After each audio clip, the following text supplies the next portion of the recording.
that's done. All right. That was the strongest, the BP fund. The general, we're going to change to green energy, was the weakest.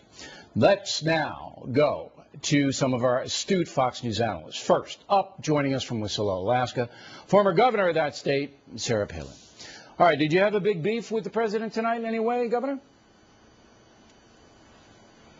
I did. I kind of have a big beef with you, too, though, Bill, if you don't acknowledge that President Obama is wrong on his call for a need for energy policy. Certainly we need that. But he is wrong not to acknowledge that we still need, on a three-legged stool, the conventional sources of energy to be drilled here. Otherwise, Bill, we are going to be dropped to our knees and bowing to the Saudis and Venezuela and places like Russia that will keep producing oil and petroleum products, and we will have to ask them to produce for us because we will still be dependent upon these sources of energy. In addition, though, to shifting more towards the renewables, which of course we need, and the other leg of that stool is conservation. President Obama, it scares me, it saddens me that the CEO of our nation does not understand that inherent link between the conventional sources of energy that we're dependent upon and our security, our prosperity, our freedom. Okay. What was when you were the governor of the state, you dealt with oil companies all the time. What was the most difficult thing that you had to deal with when you were having meetings with them face to face?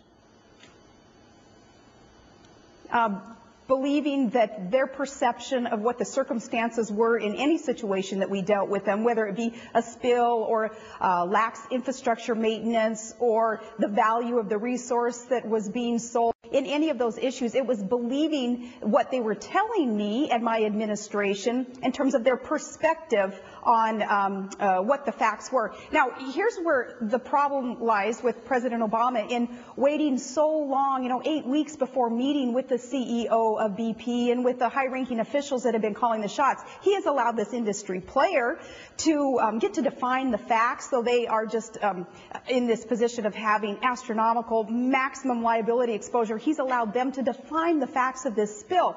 You can never be allowed to do that as a CEO and be on a level playing field, being equals there at the table when you allow one side of the table, in this case BP, in dealing with the spill, to define the facts. All right, but 49%, according to a poll today we'll have later, 49% of Americans still want BP to run the show, and only 45% want the government to run the show.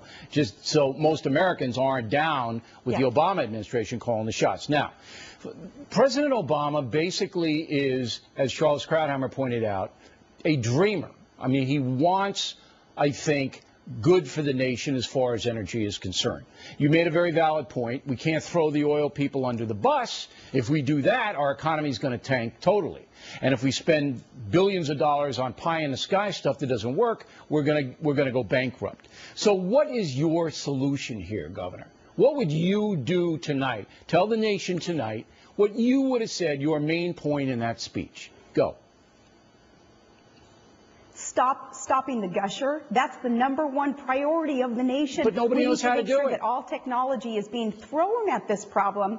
Nobody knows how to do it. We haven't had that assurance that we haven't had the assurance by the president that that has been his top priority. Instead, what his top priority is, Bill, is cap and tax. It is using this crisis, not letting it go to waste, but to use this crisis to increase the cost of energy. All right, and if that happens, there's going to be an outcry. Any kind of economic recovery that we have. Are you telling me that you don't think the president's top priority is stopping that leak? Is that what you're telling me?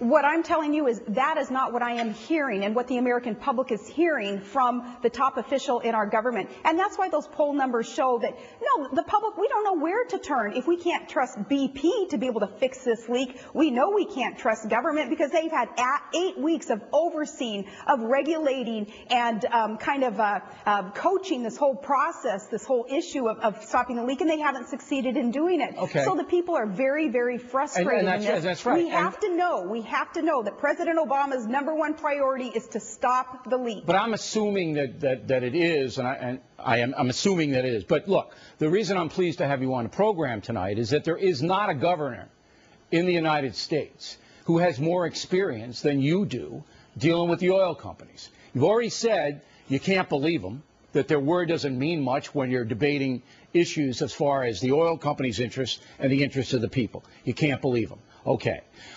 Now, the oil company, BP, says, we don't know how to stop the leak. We're going to try X. We're going to dig another well. We're going to do this. We don't know. We don't know. Obama obviously doesn't know how to stop the leak. Do you know how to stop it?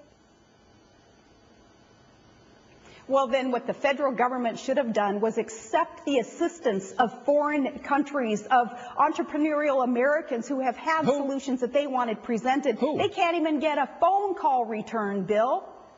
The Dutch, they are known, and the Norwegian, they are known for dikes and for cleaning up water and for dealing with spills. They offered to help, and yet no, they too, with the proverbial can't even get a phone call back. That is what the Norwegians are telling us and the Dutch are telling us. And then the entrepreneurial Americans, the company in Maine, the Boom and the Absorbents, those companies that are waiting for the Obama administration 8 weeks later for the regulators to come in and say, okay, we'll purchase from you now, we'll do all that we can. That's where some of the frustration is. Now, we saw the same thing, though, with Katrina, didn't we? So I'm not going to point fingers and make this a partisan issue at all, point finger at different administrations. But it is that inherent problem that we have with government, not necessarily being prepared because our priorities in government are wrong. National security, safety of the people needs to be the top priority. That's where we need to be funding instead of funding these other things on the periphery that really just get in the way of the private sector's progress, their ability to produce and to thrive and to prosper. Instead, our priorities in the national government have been screwed up. Now, as governor of Alaska, what I did in dealing with the oil companies, and I'll bet you 75% of my time was being taken up by energy issues here in this state. I had to set up our Petroleum Systems Integrity Office so that we could be there on the front lines making sure what the oil companies were telling us was legit when they were dealing with their corroded pipes that we found out and other lax maintenance issues. It took us putting that as the highest priority to protect our resources, to protect our environment, including not just the physical environment, but the human environment here. All right. Well, that's a good point. There wasn't anybody from the management service or whatever, mineral management service out on the pipeline checking it out, that's for sure. Hey, Governor, always a pleasure. Thanks for coming on. Now, Bill. Go ahead, real quick. Okay, we can't afford though to demonize these energy producers to such an extent though that they go under. We do need to work with them though, but we need to verify everything it is and hold them accountable for all that they have done in this situation. All right, Governor. Thanks again. Next on the rundown, our Barack and a Hard Place duo.